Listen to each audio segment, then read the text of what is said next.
toujours près de moi.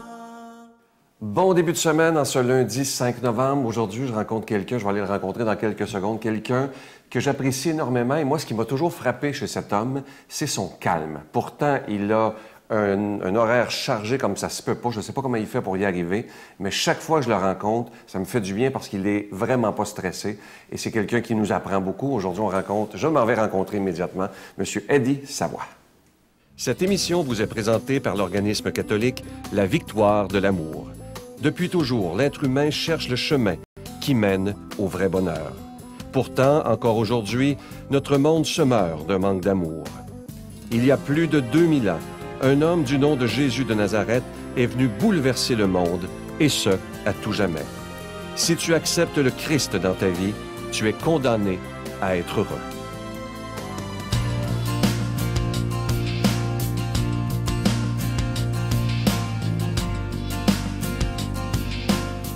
Bonjour, M. Savoie. Bonjour, M. Sylvain. J'ai une question. Bon, on vous connaît maintenant. Vous avez toujours l'air calme, tout le temps.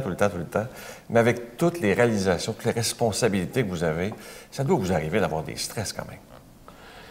Moi, je vais vous dire une chose. Le seul stress que je peux avoir, c'est que mon épouse est malade. Mes enfants sont malades. C'est le seul temps quand même que je vais m'en faire pour essayer de trouver la solution. Parce que moi, dans ma vie, je me suis toujours dit une chose. Les choses n'arrivent pas seules.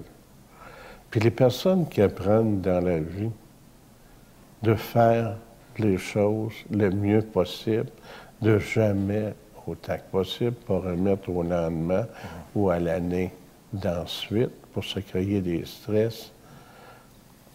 Si je ferais le contraire de ce que je fais dans ma vie, j'en aurais du stress. Mais comme je vous ai dit, à l'exception de ces choses-là, j'en ai pas de stress. Parce que pour moi, je me dis une chose, quand j'entreprends quelque chose, je l'ai analysé, je l'ai regardé, puis je le fais quand même pour le bien de mon organisation, le bien de la société aussi. Puis après que je suis embarqué dans ce que j'ai à réaliser, je vais faire tout ce qui est humainement possible. Mais, comme je vous disais tout à l'heure, je ne remets jamais au lendemain ce que je peux faire. Ça, c'est important ce que vous venez de dire. Là. Ça enlève un stress énorme, ça. Oui, parce que quand tu veux réaliser quelque chose, tu n'as pas le choix. Il faut que tu le réalises, il faut que tu avances. Ça n'arrivera jamais seul. Tandis qu'il y a des gens, quand même, qui pensent qu'ils vont avoir un rêve à réaliser. Ils ne feront pas l'effort. Ils vont en avoir des stress parce qu'ils ne rentreront pas dans leur budget puis ils n'arriveront pas à temps. Pour moi, je me dis toujours une chose. La journée que je ne ferai pas les efforts pour réaliser ce que j'ai à réaliser, je suis convaincu que je vais avoir beaucoup de stress. Mais jusqu'à date, je peux vous dire une chose, le seul stress que j'ai eu et inquiétude... C'est des choses incontrôlables. Exactement, comme la santé. Mais à part de ça, je me dis toujours, si on fait des efforts, on va y arriver. Puis si on commence à stresser, on va manquer d'énergie pour être capable de réaliser ce qu'on veut réaliser. En tout cas, votre éducation a dû être magnifique parce que vous avez une grande sagesse, je trouve. Juste le fait de dire, même si on l'entend souvent, de jamais remettre au lendemain, je pense que c'est la base de toute une vie qui est bien réussie. Assurément. Puis pour moi, bien, ça m'a toujours réussi. Puis chaque personne que je connais quand même, je connais des gens qui veulent réaliser quelque chose, mais ils ne mettent pas l'effort. Ah, mais ça, c'est courant. Ça n'arrivera jamais. Mais quand ils nous voient, par exemple, ils sont contents de nous dire souvent « Hey, vous êtes chanceux ». Vous êtes chanceux. On l'entend toujours. Mais la chance, ça se fait. Merci, M. Savoie. Plaisir. Notre Père qui es aux cieux, que ton nom soit sanctifié, que ton règne vienne, que ta volonté soit faite sur la terre comme au ciel. Donne-nous aujourd'hui notre pain de ce jour. Pardonne-nous nos offenses, comme nous pardonnons aussi à ceux qui nous ont offensés. Et ne nous soumets pas à la tentation, mais délivre-nous du mal, car c'est à toi qu'appartiennent le règne, la puissance et la gloire, pour les siècles des siècles. Amen. Comme vous le savez, quand c'est le mois de novembre, on vous présente toujours ce bel ange de Noël, collection 2012. Et cette année, comme je vous le disais depuis quelques jours, c'est Sœur Angèle qui l'a choisi. Lorsqu'elle l'a vu, elle tombe en amour avec ce petit ange de Noël. Il est argenté et il est orné de petits zircons. Vous allez le voir à l'écran, il est vraiment de toute beauté. Et c'est une belle exclusivité de la Victoire de l'amour. Je vous rappelle que vous en recevrez un avec un don de 25 $. Et si vous voulez le donner en cadeau, parce que ça se donne tellement bien en cadeau, c'est avec un don de 40 $, vous en recevrez 2. Je vais prendre le temps de vous remercier de tout mon cœur de votre prière soutenue, mais évidemment de votre soutien financier. Vous savez qu'on doit payer pour être à la télévision, que ce soit pour la production et la diffusion. Et je sais que tous ensemble, on est capable de garder ces émissions en ondes pour des dizaines et des dizaines d'années. Ça fera bientôt 18 ans, imaginez. Alors, merci de faire partie de cette belle et grande famille. Je vous donne l'adresse d'abord. La Victoire de l'amour, casier postal 120, succursale Boucherville à Boucherville. Le J4B 5E6, je vous la redonne. La Victoire de l'amour, casier postal 120, succursale Boucherville à Boucherville, le J4B 5E6. Également par téléphone dans le 514-523-4433, 523-4433 ou sans frais, le 1-888-811-9291, 1-888-811-9291 et aussi sur notre site Internet, le www.lavictoiredelamour.org. Alors, je vous rappelle, ce cadeau pour le mois de novembre, c'est l'Ange de Noël collection 2012. Je sais qu'il y a beaucoup d'entre vous qui en font la collection depuis quelques années. Et cette année, il est vraiment très, très beau. Je vous remercie de tout mon cœur de votre générosité et merci.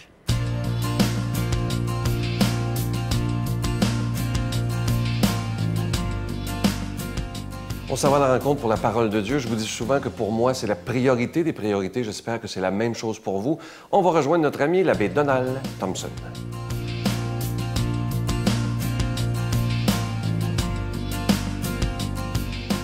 Bon matin, à ce lundi, nous approchons la fin de l'année liturgique. Je vous lis le texte de la liturgie du jour en cette 31e semaine du temps ordinaire. Saint-Luc, chapitre 14, versets 12-14.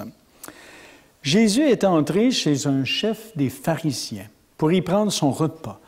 Il disait à celui qui l'avait invité, « Quand tu donnes un déjeuner ou un dîner, n'invite pas tes amis, ni tes frères, ni tes parents, ni de riches voisins. Sinon, eux aussi t'inviteront en retour et la politesse te serait rendue.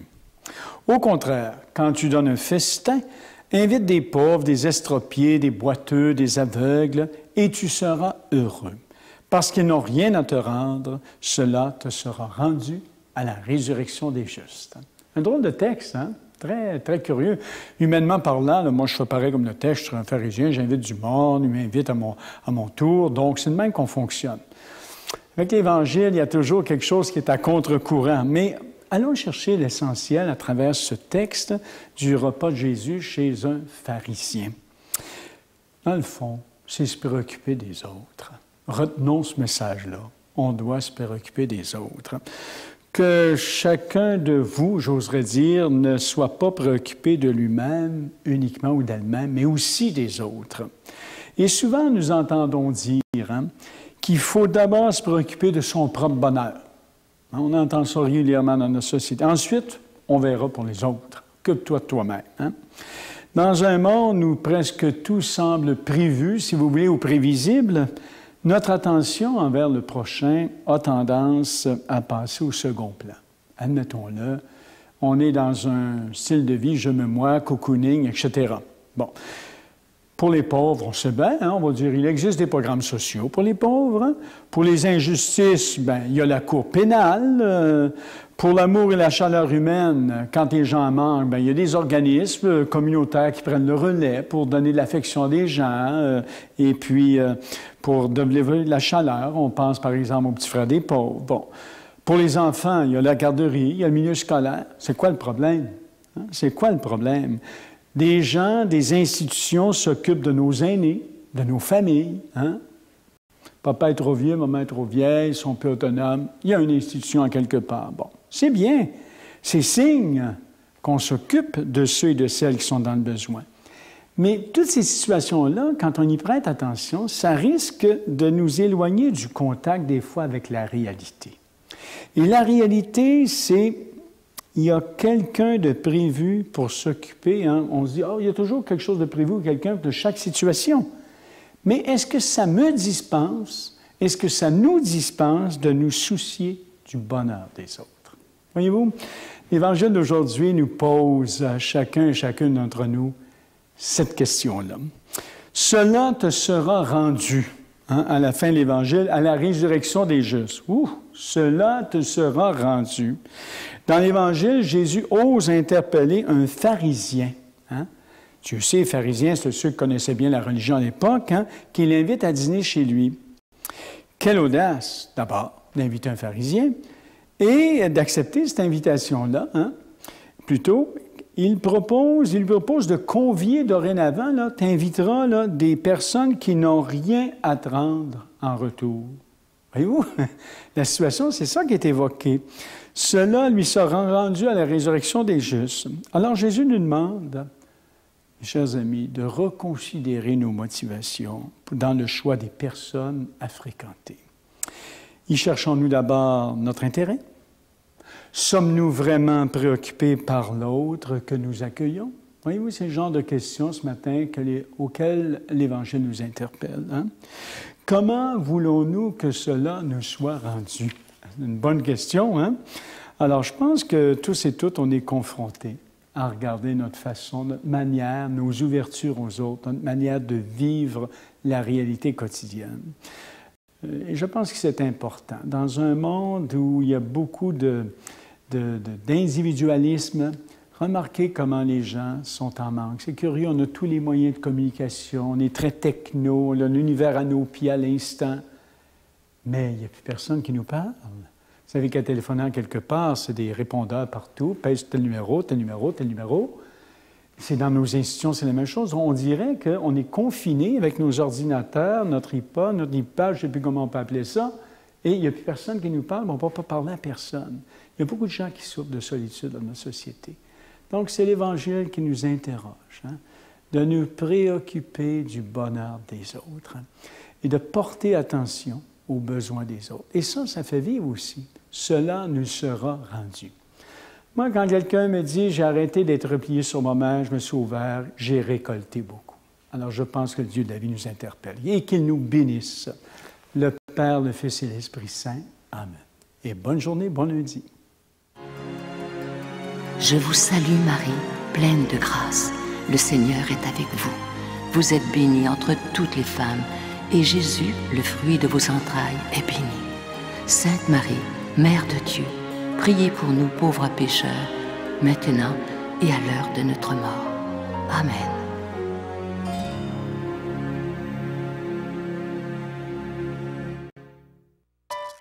La Victoire de l'amour, en collaboration avec Voyage Intermission, vous invite pour une 18e année consécutive à une retraite spirituelle à Cancún au Mexique, à l'hôtel Iberostar. Venez vivre des moments de ressourcement inoubliables en compagnie de l'abbé Donald Thompson, le retour de l'unique sœur Angèle et moi-même. Enseignements et célébrations eucharistiques à tous les jours, du 19 janvier au 2 février 2013. Je vous invite à réserver rapidement avec Voyage Intermission au 514-288-6077, 288-6077 ou sans frais au 1-800-465-3255, 1-800-465-3255. Les profits de ce voyage sont remis à la Victoire de l'amour.